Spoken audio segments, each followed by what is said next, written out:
Hi, இப்போ நம்ம வந்து குக்குடுக்கு வந்திருக்கோம். ஐ மீன் நான் வந்திருக்கேன். அவங்களோட கிச்சன் செட்டப்பில் தான் இருக்கும். இங்கே வந்து எனக்கு ஒரு சேலஞ்ச் கொடுத்துருக்காங்க. அது என்ன சேலஞ்ச் அப்படின்னா, கோழி முட்டையில் 5 வெரைட்டி ஆஃப் டிஷ் பண்ணணுமா. வீடுனா கரெக்டாக போட்டுருவேன், கேமராலாம் இருக்கிறது லைட்டாக பயமாக இருக்குது. இதெல்லாம் சைடில் போய் சென்டருக்கு வா. ஸோ ஆஃப் ஆயிலை பொறுத்த வரைக்கும் முட்டையை உடச்சி ஊற்றும்போது ரொம்ப கேர்ஃபுல்லாக உடச்சி ஊற்றணும். ஐயோ பதட்டமாக இருக்கே கேமரா மாதிரி. எங்க இது ரப்பரா எங்க உடைய மாட்டேங்குது. இப்போ எப்படிங்க உடைக்கிறது? எதாவது உடைக்க ஊற்றணும்.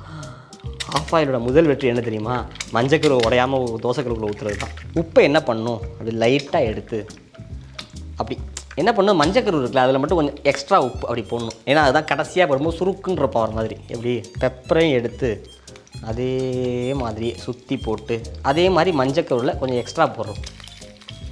என்னங்க எங்கள் வீட்டு தோசைக்கறி டப்புன்னு வருங்க. மஞ்சக்கருவை மட்டும் கரெக்டாக எடுத்துகிட்டு வச்சுக்கலாம், உடையாமல். ஆஃப் ஆயில் அப்படி அழகாக அப்படி இப்போ பெப்பர் அதே தான், முட்டையில் பெப்பர் போடுறோம், கொஞ்சோண்டு உப்பு போடுறோம். பேர்லேயே கலக்கி இருக்கிறதுனால கலக்குன்னு கலக்கிறோம். ஓகே, ஏற்கனவே தோசைக்கல்ல சூடாக இருக்கிறதுனால ஊற்றுனோடனே கொந்தளிப்பான், அவனை அப்படியே மடக்கி. பட் ஏன் முட்டையை சூஸ் பண்ணோன்னா, முட்டை எந்த ஃபார்மேட்டில் இருந்தாலும் சாப்பிட்றலாம், கருகி போனால் மட்டும் சாப்பிட முடியாது முட்டையை. ஓகே, இது கலக்கி. உப்பு நல்லா வெந்துருச்சா? திரும்ப பக்கி இருங்க வரேன். இன்னொன்று ட்ரை பண்ணுவோம்ல. என்ன பல்ட்டி அடிச்சிருச்சு மாதிரி தான் இருக்குது. பட் தான் ஃபுல் பாயில். இப்போ வந்து நமக்கு தண்ணி கொதிச்சிக்கிட்டு இருக்குது. தண்ணி கொஞ்சம் கொதிக்க ஆரம்பித்தோடனே கொஞ்சம் வினிகரும் உப்பு ஆட் பண்ணுமா. கொஞ்சோண்டு வினிகர், பூண்டு இருக்குல்ல, இதை வச்சு இப்படியே விளையாண்டோம்னா வினிகரும் உப்பும் கலந்துரும். ஊற்றிட்டே இருக்கும்போது சென்டரில் போட்டு ஊற்றிட்டு மூஞ்சி அப்படியே திருப்பிக்கணும். ஏன்னா இது எப்போ வெடிக்கும்னே தெரியாத மாதிரி இருக்கு.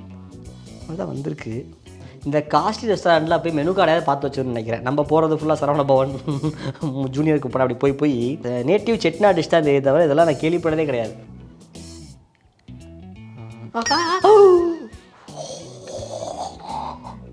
மற்றபடி என்ன ஒன்றும் இல்லை. போச்டு எக். இந்த மஞ்சக்கரு இருக்குல்ல, இவனை அப்படி வெட்டினோம்னு வச்சுக்கோங்களேன், நீங்கள் இப்படி வரணும். அப்போ தான் வெளில வந்து யாருமே சாப்பிட முடியாது. பட்டரில் ஒரு க்யூப் எடுத்து போட்டோம்னா அது அப்படியே ஒரு மாதிரி சுற்றி வரும். இப்படி ஊற்றினோம்னா ஓகே. இப்போது இது என்ன பண்ணுவோம் அப்படின்னா, லைட்டாக அப்படியே ஓரத்தை மட்டும் விட்டுட்டு சைடில் ஃபுல்லாக அப்படி பண்ணோம்னா. ஸோ இப்போ லைட்டாக உப்பு கொஞ்சம் இது மேலாப்பில் இப்படி ஒரு கோடாக ஃப்ரெஞ்ச் ஆம்லேட்டோட ரொம்ப முக்கியமான கட்டத்துக்கு வந்திருக்கோம். இவனை அப்படி ஒரு ஃபோல்டு, இவனை இதிலே வச்சு அப்படியே சாப்பிடுவோமா, ஈஸியாக இருக்கும். எதுக்கு தேவையில்லாமல் எல்லாம் பண்ணி. அவ்வளோதான், டன், முடிஞ்சிச்சு. French omelette ready.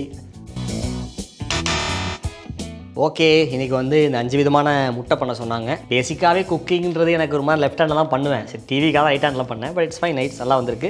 அதே இந்த ஃப்ரெண்ட்ஸ் டோஸ்ட்டில் சீஸ் சூப்பராக வந்திருக்கு. கம்ப்ளீட் பண்ணணும்னு நினைக்கிறேன். ஸோ இதே மாதிரியே ஏதாவது சேலஞ்ச் இருந்துச்சு அப்படின்னா நீங்களும் வீட்டில் தனியாக செஞ்சு பாருங்கள்.